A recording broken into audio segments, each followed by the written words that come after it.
What's up, everyone?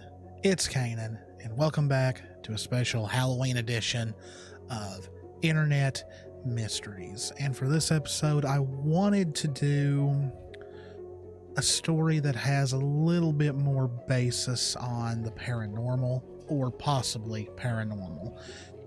And it's funny.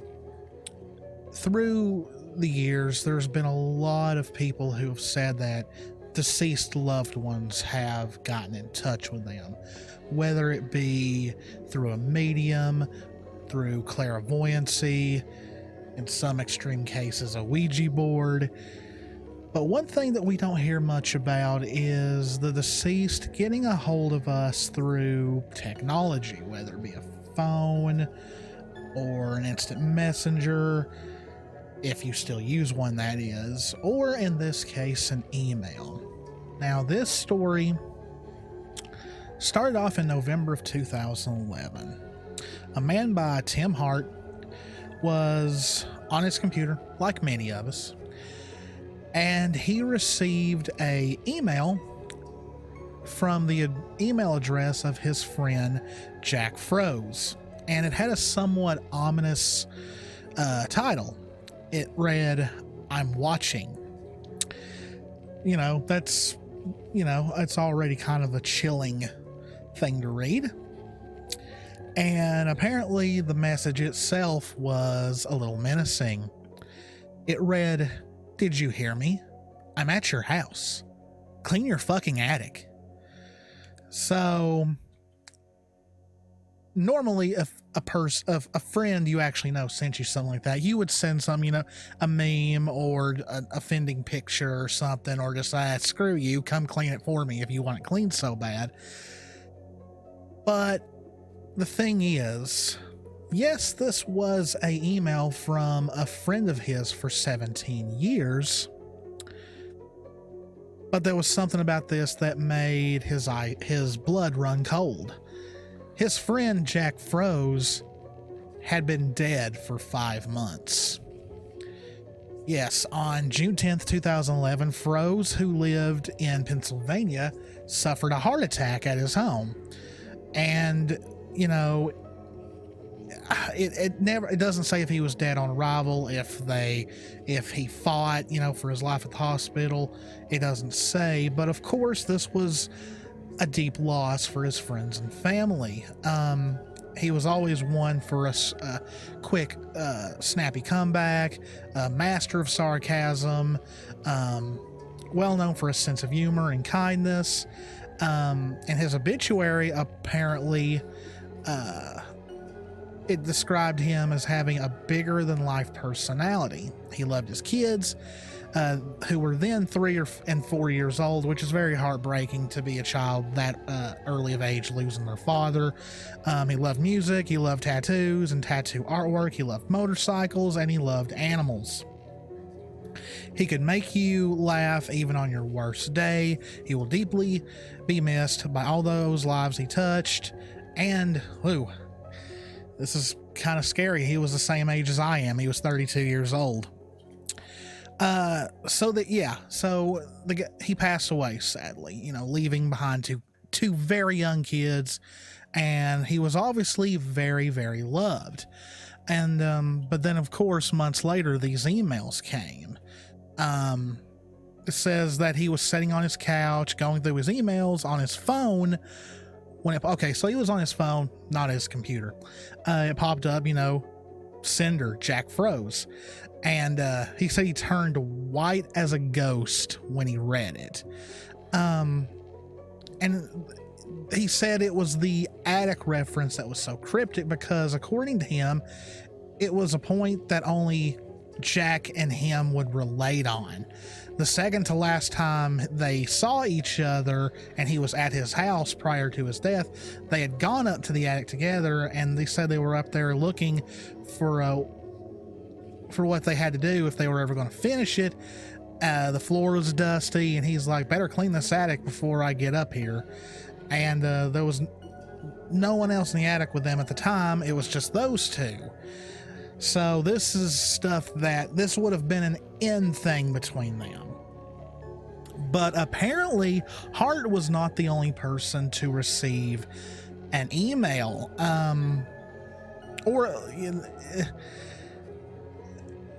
See, this is where it gets really creepy. Okay, so his cousin also got one on November 21st at around 10:30 p.m.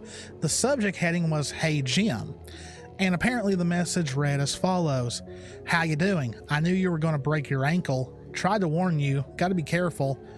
Tell Rock for me. Great song, huh? You're welcome. Couldn't get through to him. His email didn't work." Okay. That's kind of creepy.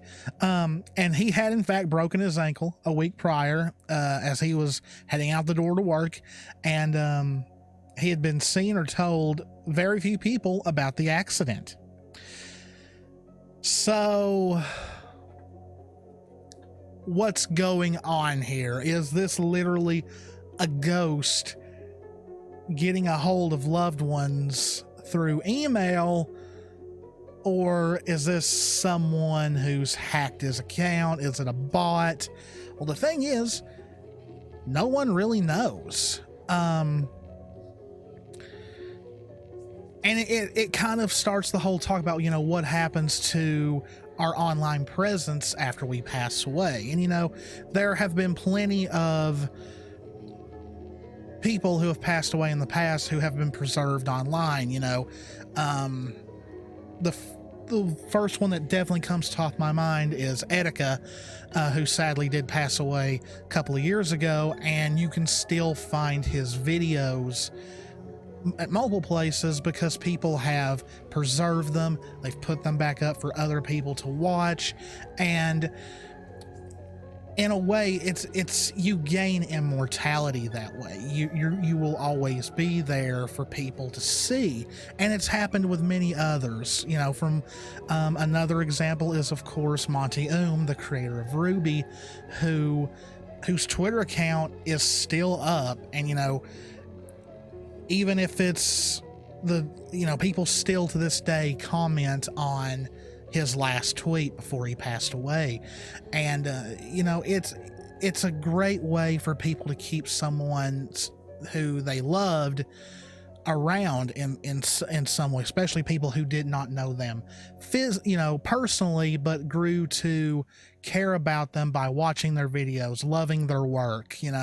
It's the same way with music artists. Like me, I'm a huge Beatles fan, so I still love anything, whether it be something John Lennon did or George Harrison, as they're the two members of the band that have passed away. Whether it be a author that you really loved, and you find somewhere where people have preserved stuff that they said or things like that, and you can go there and watch what they said or read what they said. If it's on the internet, someone is going to be preserved in some way. And yeah, Gmail has done stuff like the inactive account manager stuff, and Facebook has done the thing where you can memorialize profiles. I believe my grandmother on my mom's side, she has a memorialized Facebook account, or she did. I don't know if it's still up because I've not been on Facebook in a very long time. So of course people are already talking about what could cause this, Now, of course, and it also talks about David Carr, who, following his death in 2015, his account was taken over by spam bots, and it's, I think to this day, Twitter has still gotten flack for that, because someone who's passed can automatically have their account taken away by spam bots, and that's not a good thing to happen. So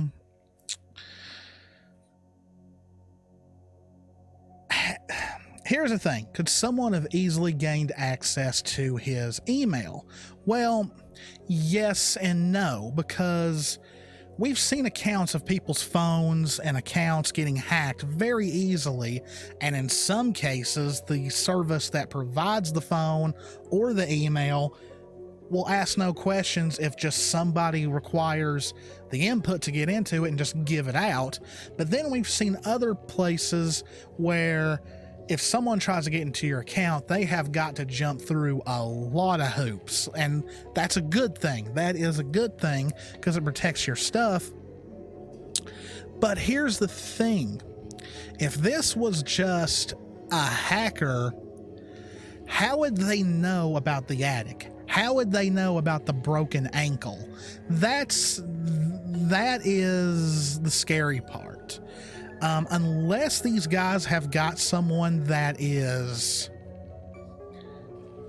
following them and stalking them, I don't see why someone would do that, unless they were just trying to scare them, which there's no information that either of these guys would have someone following them around like that. It's not like these are celebrities. These are just normal people.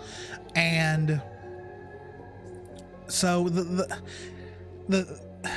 theory of it being a prankster is very, very unlikely. The only way it would be very likely is if it was somebody that knew them personally, a family member, a close friend. And I don't want to think someone who was that close to them would do something like this. Now, is there a way whoever hacked the email could have gotten a hold of some personal information? Yes, but the thing is, the broken ankle thing happened after his passing. And like it said, the attic thing was just something they both had talked about between each other. Now, could it be an actual ghost? Well,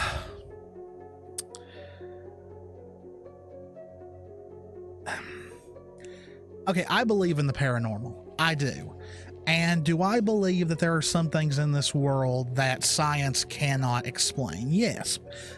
I think it's very short-sighted to think that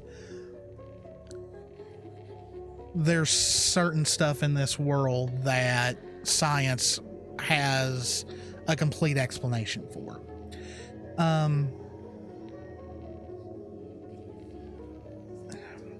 So it's hard to say. Like, I'm not going to sit here and say a ghost got a hold of a phone and emailed them.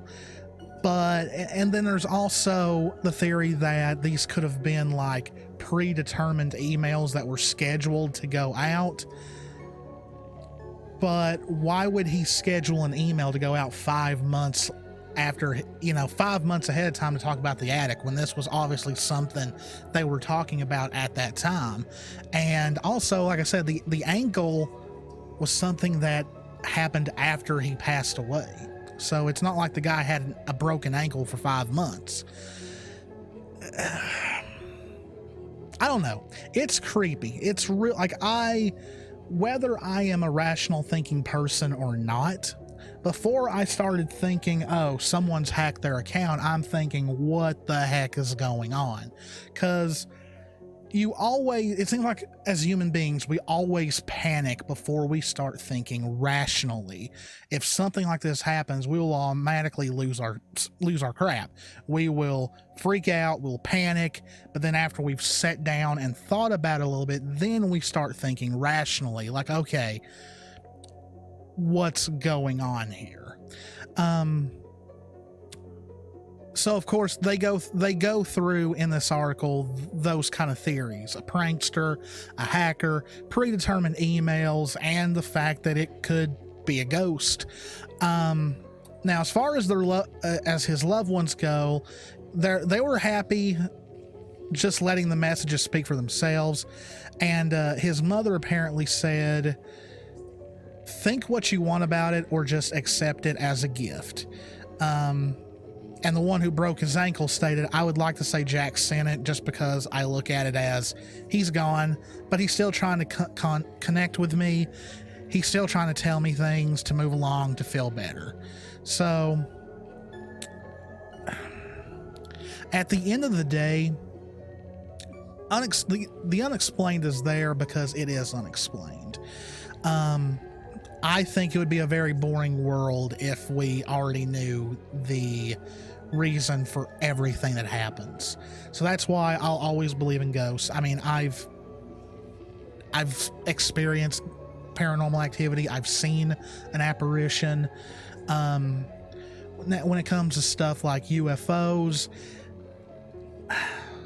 it's a large universe. I find it very hard to believe that we're the only intelligent life in this universe.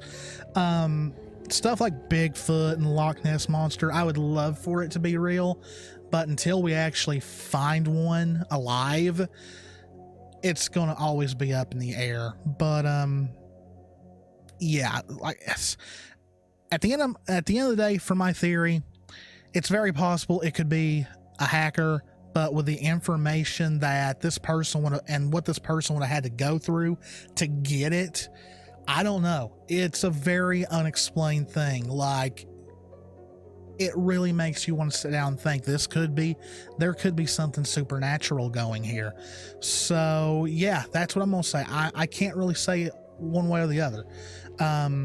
There's a very slim chance that this is just a really good hacker who just had a very good coincidental way of guessing things, or it could be something supernatural. Who knows? But yeah, hopefully that gave you a little bit of a chill down the spine, because the first time I read this story, it kind of gave me a chill. It's definitely something that is very, very unexplained, and I don't think it'll ever officially be told until someone comes forward and admits they did it or what. But anyway, guys, this is Kanan. Hope you enjoyed this episode of Internet Mysteries. We're going to keep on doing more spooky themed videos throughout the month of October. So as always, guys, me and Jess love you all very, very much. Stay safe out there. Take care of yourselves. If you're not subscribed, please consider subscribing. We are 10 away from 500 subscribers, so let's get there very, very soon so we can do a big celebration video. I'll see you guys in the next one. See ya.